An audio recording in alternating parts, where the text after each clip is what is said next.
Здравствуйте все! Добро пожаловать на канал Магия Песка.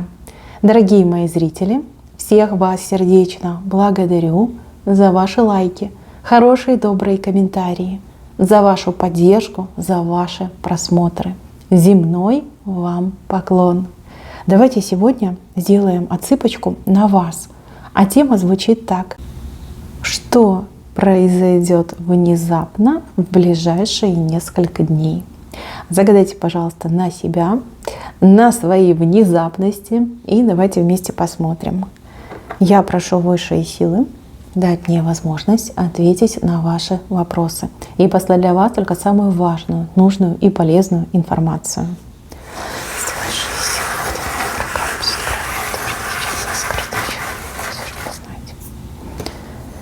Так, давайте пойдем с корня рисунка. Здесь вышел мужчина с огромным, длинным, тяжелым хвостом. То есть мужчина либо ваш должник, ну, например, злостный алименщик, да, либо он там вам с 3 короба наобещал и ни разу не выполнил, либо мужчина глубоко семейный, то есть семья, жена, там, детей куча, еще и там родителям помогает, да, такой прям человек. От этого человека в вашу сторону идут поползновения, да, ну, в плане ты мне нравишься, да, давай я тебя куда-нибудь отведу, приведу, там, поухаживать может за вами, там, пригласить на свидание. Вы на него смотрите и думаете: боже, мужчина, акстись, у тебя же там жена, дети маленькие плачут, а ты вот туда же. То есть будете от этого человека отбиваться, причем руками и ногами, но очень настойчивый, очень наглый и такой, знаете, не принимает отказа ни в каком виде. То есть даже отказ его больше как будоражит. Он такой: ах, она мне отказала, такая сложная, да, ну я тебя добьюсь. И вот, девочки, прям напором на вас идет. Либо, допустим, человек вам много раз что-то пообещал, поклялся, ну такой должник со стажем, и в очередной раз человек начнет вам что-то обещать, в чем-то клясться и при этом что-то от вас просить. Да, а вы такая: конечно, сейчас держи карман шире. Тоже будете отбиваться и будете напоминать, что ты мне должен и это, и то, и пятое, и десятое. Да? И вот когда ты все это выполнишь, только тогда мы с тобой поговорим. Да. Что внезапно произойдет? Наглость это внезапно произойдет. Сидите вы такая спокойная, никто вас не трогает, да? Занимайтесь своими делами. И тут нарисуется мужик с хвостом и начнет этим хвостом перед вами крутить. Да? Еще очень так нагло, настойчиво, и вам придется отбиваться. Да, вот это произойдет. Ну, девочки, ну что, вы красавица, вы умница, вы обворожительная, вы сексуальная. Мужики теряют голову. Ну, тут уже ничего не поделаешь. Вы сводите мужиков с ума. И к этому пора привыкнуть. Вот. Не надо там смотреть свой паспорт, не надо слушать там всяких недалеких людей. Вы красавица. И сколько бы вам лет не было, мужики просто будут тянуться и сходить по вам с ума. Принимайте это как данность. Так, следующий момент. Следующий момент связан с ключом. Ключ есть, а замочной скважины нет. То есть разговоры вокруг да около. О каком-то секрете, о какой-то тайне. Очень похоже на домыслы. Домыслы, попытка угадать, попытка сложить факты, обстоятельства, да, как пазл сложить. Значит, не морочьте голову, мои хорошие, разгадки у этой ситуации пока нет. Эта ситуация пока закрыта, она как запечатана. Понимаете, вот не пришло время этой информации всплыть наружу. И вы, я вижу, много времени потеряете вот с кем-то вместе, либо, может быть, у вас там несколько человек будет, и прям вы думаете, обсуждаете, ищете эту замоченную скважину, а ее просто нет. Она скрыта от ваших глаз. Может быть, она совсем рядом с вами находится, но высшие силы пока не позволяют узнать вам об этом. Поэтому, мои хорошие, не теряйте время. Для вас, конечно, хотелось бы здесь и сейчас, но нет такой возможности. Займитесь чем-то более важным и полезным. Так, ну, внезапно вам этот ключ принесут. Кто-то принесет, скажет: а вот ты знаешь, а вот я слышала, а вот мне сказали, а вот пятое, десятое, и вы вот начнете ковыряться. Ковыряться не в чем, грубо говоря, да, это всего лишь ваши слова, это всего лишь ваши домыслы. Правда пока остается скрытой. Так, еще внезапно какая-то дорожка вам нарисуется. Дорожка неспокойная, сразу предупреждаю. Либо в трафик поедете, когда вот это час пик, да, куча машин, а вы там на своей машине, либо, не дай бог, там еще на публичном этом транспорте, когда там давка, когда там все сигналят, все ругаются, кто-то там висит на поручне, да, много людей. И приятного мало на самом деле. Но дорога очень важная, и ее лучше не откладывать. Лучше съездить и лучше все сделать. Для вас эта дорога – это как шанс. Шанс что-то уладить, что-то получить, о чем-то договориться, что-то себе, вот знаете, как урвать. Поэтому не отказывайтесь. Какой бы сложной дорогой это ни была, все равно поезжайте. Поезжайте, не пожалеете. Да, поругайтесь, да, понервничайте, но по итогу будете очень-очень довольны. Так, а с левой стороны? С левой стороны у меня вершина, на которую вы карабкаетесь. Вы на нее карабкаетесь, ругаетесь и не понимаете, почему поверхность такая скользкая. Ну вот что происходит, почему такая скользкая, как маслом полили. Вы внезапно увидите, что помимо вас есть еще один человек, который тоже хотел бы вскарабкаться на эту вершину. При этом этот человек смотрит на вас большими честными глазами и говорит: нет, я вовсе не претендую, я здесь вообще ни при чем, я случайно здесь оказался. А вы поймете, что вам, значит, конкурентики, как говорится, масло подливают, да, под ваши ноги, чтобы вы не смогли удержаться, чтобы вы все время соскальзывали вниз. Настолько это будет неприятно, вот честно вам говорю, как гром среди ясного неба. И причем, смотрите, честные глаза показали. То есть человека, скорее всего, вы знаете, и человек, который, ну, как на хорошем счету у вас, да. И вы так скажете: ах ты, нехороший. Ах, конкурент, да, не буду я тут ругаться. В общем, сами поймете, сами потом скажете, да. А как ты мог, либо как ты могла. Вот. И тогда, знаете, пазл сойдется, вы поймете, почему так долго вы барахтаетесь на одном и том же месте. Хотя, казалось бы, вот он, путь на вершину открыт, а у вас не получается. А потому что мешают, а потому что масло льют. Ну, по маслу могут отыграться всякие сплетни, всякие наклепы, наветы, ересь всякая в вашу сторону, да, желание вас там опорочить, оклеветать, очернить. Да. Причем человек с такими большими честными глазами такой: не-не-не, это не я ни при чем. И тут же масло вам подливает, понимаете? Очень неприятный момент, но его надо пережить, и своего, как говорится, врага лучше знать в лицо. Тогда у вас будет больше возможностей для маневра и, опять же, предпринять какое-то контрдействие. Так, здесь у вас какое-то возгорание. Смотрите, к вам кто-то горит. Ну, в прямом смысле слова горит. Вот хочу, не могу, да? Хочу как женщину, либо хочу, чтобы у меня был такой сотрудник. Кто-то вами загорелся.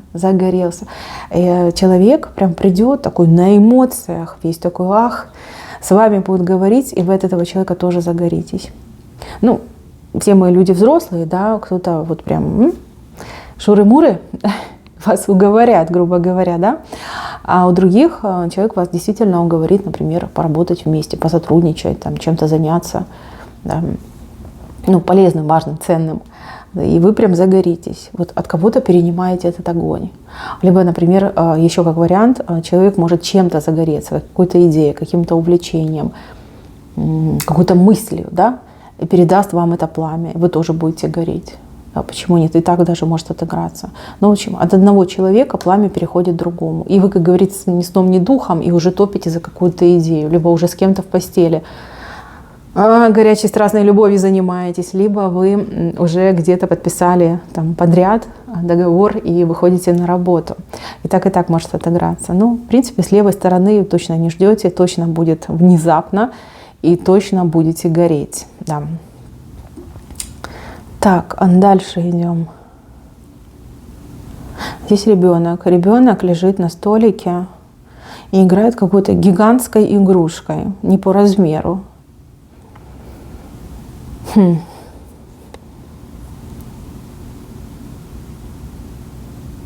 Но по ребенку это либо ребенок в прямом смысле слова, либо это какое-то начинание, да, новое, что-то новое в вашей жизни.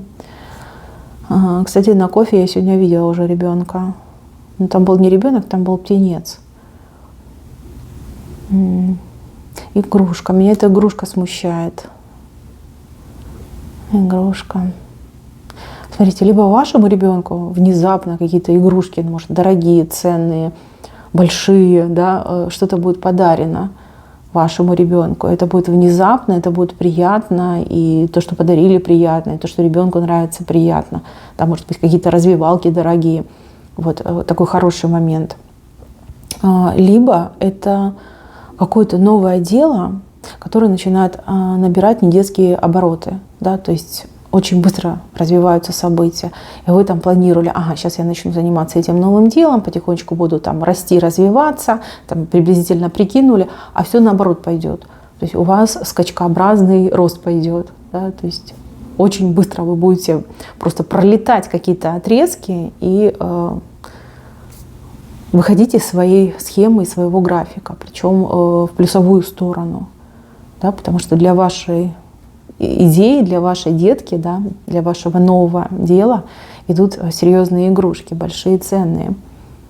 Да. И, кстати, у кого-то еще отыграется как покупка, может быть, какого-то оборудования. Оборудование, причем вы, например, его нашли, либо вы думаете, что ага, надо купить, вы начинаете искать, а вот, пожалуйста, оно рядом продается, причем стоит недорого, и там доставка буквально там день в день. Да, в день покупки сразу же и доставка идет.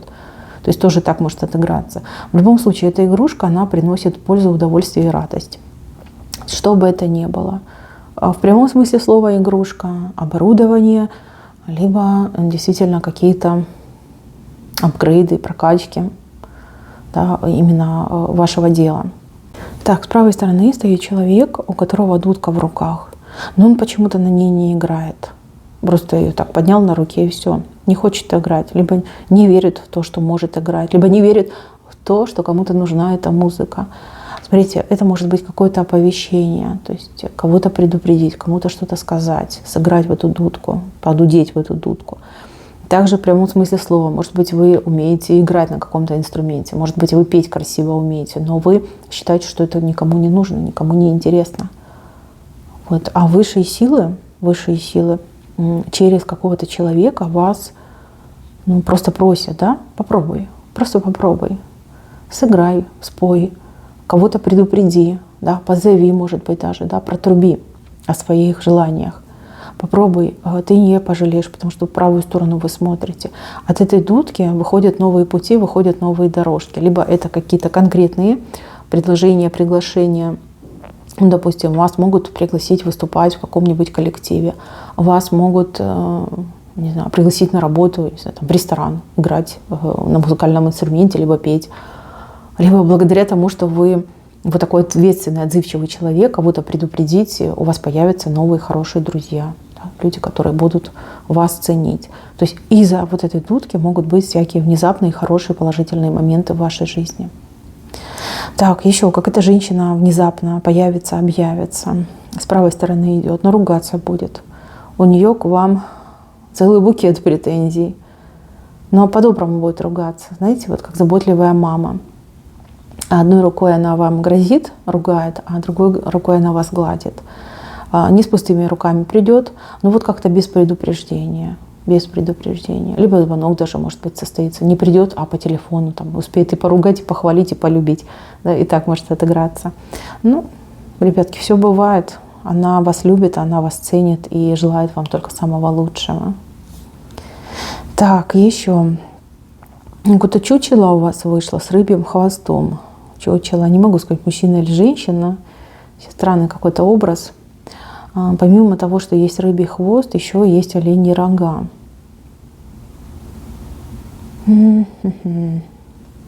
Смотрите, человек, который из себя прям что-то строит, корчит, да, типа вот я, да вот у меня, да я тут царь и бог, да, звезда балета. Человек, который сам себе своими руками создал какую-то репутацию, да, какой-то авторитет создал, но это ничем не подкреплено. И тут внезапно все узнают, что этот человек мало того, что лгун по рыбьему хвосту, так еще и по рогам, да, понимаете, рогоносец. И если даже это женщина, да, то ей, скорее всего, муж изменяет. А она всем рассказывает, что у нее там все под контролем, и муж, извините, других девочек даже и не нюхал, вот только ее, и она за ним следит, и она четко знает, где ее муж и с кем. Да? А тут окажется, что у него там целый гарем любовниц. Представляете? Такой удар под дых по ее репутации. То есть мало того, что откроется, что врал человек, так еще и что человек рогоносец. Опозорится, конечно, человек, но зато спесь поубавится на самом-то деле и меньше выпендриваться будет. Очень похоже на родственников, либо на соседей. так и так может отыграться. В принципе, для вас эта внезапность, она приятная, да, потому что этот человек действительно уж слишком там о себе такого высокого мнения был и всех принуждал, что вот вы передо мной тут млеете, я же звезда, да, я же царь и бог. Ну, по делам. Так, и венец. В венце у вас тюльпан. А тюльпан, я вам скажу, очень классный знак. Во-первых, по тюльпану однозначно проходят слова любви. По тюльпану всегда проходят подарочки, тоже с любовью связанные. То есть человек, который вас любит, внезапно вам об этом скажет. Либо подарит вам подарок, либо какое-то действие приятное, хорошее произведет в ваш адрес. Еще по тюльпану могут проходить какие-то вот прям выражения любви, но не как между мужчиной и женщиной, а как между людьми. Да? То есть люди, которые вами восхищаются, есть люди, которые берут с вас пример, есть люди, которые любят вас как человека, да? Тоже могут вам и признаваться, и говорить об этом. Тюльпан большой, у него 2 листика, у него расцветающая коробочка, поэтому ждите, будет очень много теплых, приятных слов в вашу сторону, в ваш адрес. Вы еще удивитесь, как много людей внезапно как о вас помнят, вами интересуются, вами дорожат, любят вас, да, вот преданные вам. Прям, знаете, какой-то день у вас идет, либо несколько дней, когда просто каждый считает своим долгом признаться вам в своих чувствах, в своем расположении, в своих вот таких добрых порывах в вашу сторону. Так, мои хорошие, на этом все. Берегите, пожалуйста, себя. Всем пока-пока.